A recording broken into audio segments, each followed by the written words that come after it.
finally takes them 30 and 20 and right? So now, it's supposed to take 3 days in the beginning to enter Eretz Canaan, which is Israel, which is Eretz Israel, which is called Israel, which is the land of milk and honey. And and Moshe was supposed to go in too, but because of the sin of him hitting the rock, he didn't get to go in. And why didn't Aaron get to go in? Because he was Moshe, when Hashem put feet to the rock, water went out because the air Miriam stopped when she passed. They had a well from them for the whole time. But then when she passed, the well stopped. And then when the water came back out, and it splattered all over the place, and they had so much water to drink, now all of a sudden, all their, all their, misery is gone because now they have water to smell, water to drink, water to clean their pots and pans and do whatever. Water is a very important necessity. And now, all now they start to sing the Miriam, and that's one of the 10 songs in the Torah that are the most praiseful songs to God, to Hashem. And those 10 praises are in the Torah, and one of the 10 is Miriam, one is Shakayam, and those are the 10 most important and most holiest places to go up to Hashem, or anybody buys an Aliyah. With that, he should think and feel like he is in that time, in that space, because if he feels like he's going through the sea when it's split, his skin go away, so you should feel like he's going through the sea, because it has to do with the B'Shah, and we're not mixed together, even though in the beginning, Nachman ben Aminadab had to jump in, and then this first service and everybody afterwards.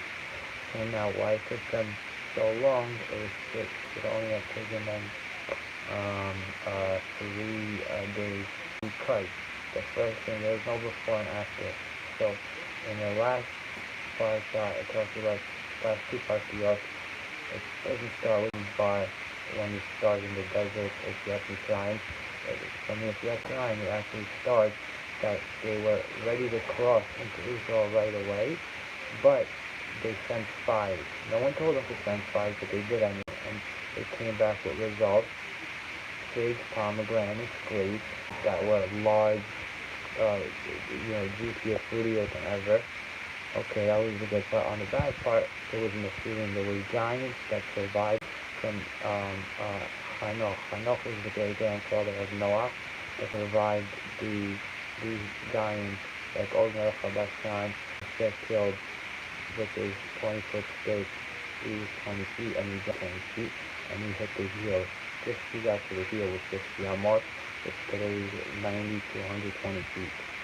And he hit him and he got an old belt. Same thing with Goliath. David HaMelech killed him with a slingshot right to his forehead between his eyes. Because he spoke Lashon Hara, they came back and they said, there are giants and we have no chance to beat them. We're not going to beat them at all. By the way, guys, don't forget to subscribe, like, and I appreciate it. So now, they come back and they said, these giants look at us like we're grasshoppers, okay? So, we have no chance, and because of that, everybody was scared, and they lost faith in God, so they said, we're not going into Israel. And that's why for 40 years, they had a chance. So they went up, and then came Har Sinai. During Har Sinai, they even impressed him. He said, one extra day, Moshe spread out Torah and the Torah. He comes back down and sees them,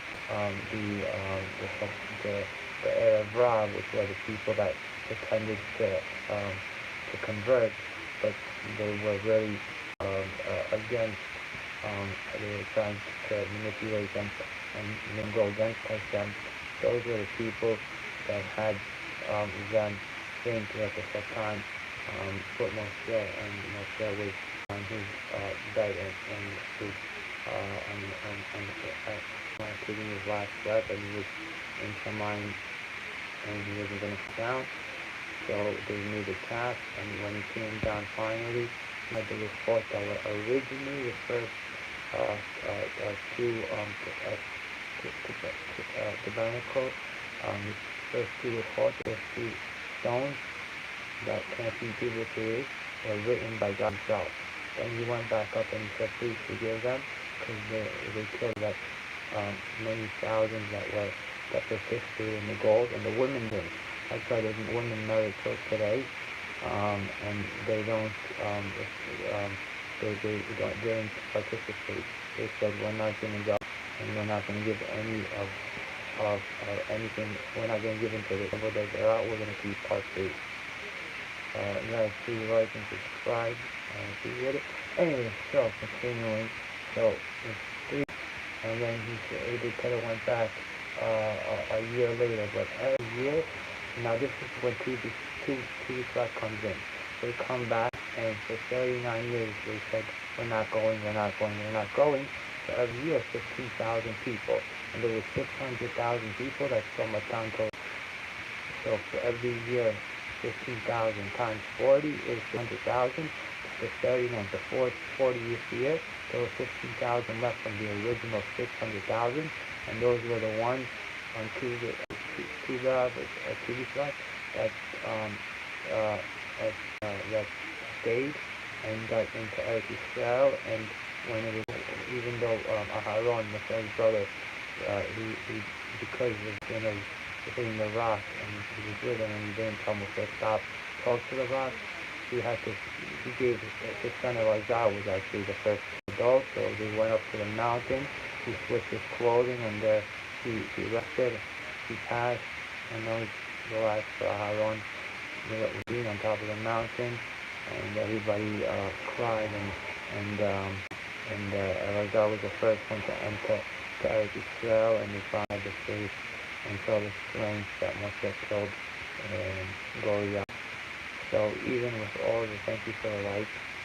So even if they finally entered, that's like Kubal that comes out on this Tuesday. Remember, this Tuesday, a lot of people make weddings, parties, blessings, get married, because there were 5 miracles that happened, and one of them was 15,000 didn't pass away on one of the years. Another one is, and there was another few miracles that the women would go out to the field, and they would defend their mind. It wasn't like today, like the women would say, oh, we want a man to have riches and this and that, and we're making AI form of whatever we want to do. No, they wanted to get married at the mind, because the first of the Torah is true revu, to make children and continue your bloodline, and continuing to touch his face. If Hashem puts his hand in, when you put a, meaning when you have a minah in Hashem is willing to give you and make it easier for you. When you put your hand out for Hashem gives back and puts his hand in the east. When you put your hand, he puts his hand out in everything, and you put his hand in everything that you do, and you see Hashem's hand in everything. So you want to hear passage. Alright, and so it could have taken much less time, and but in the end, they did enter the land of milk and honey, and ends with the Shema, the Shema, and it also ends with they say the Kohen Gadol, Elazar, Aaron, says Aaron actually ends up saying his speeches, last speeches, and that's what he says, bring from the 7 food and cloth. wheat, honey, from the seven crops and the fruit that's in Eretz Israel, and also in the milk and honey. So we have figs, limon, which is pomegranate, grapes, um, uh, um, dates, all different kinds of meat that were also for the Mekanic stuff. And he said from those fruits you will see a lot of literally bring from those fruits that we got, because those are the fruits that that will blemish in Israel, and plenty of fruits all over the land. And today we see a lot of shade and olive trees and all different kinds of beautiful different fruits. Not like it was back then. Back then they had huge amounts of fruits, like 10 times the size today. But today we also see how blemishing and how amazing Eretz Yisrael and how blessed it is when the Jewish nation sit together and keep friends and stuff like that. And to be back, I'll be to be back.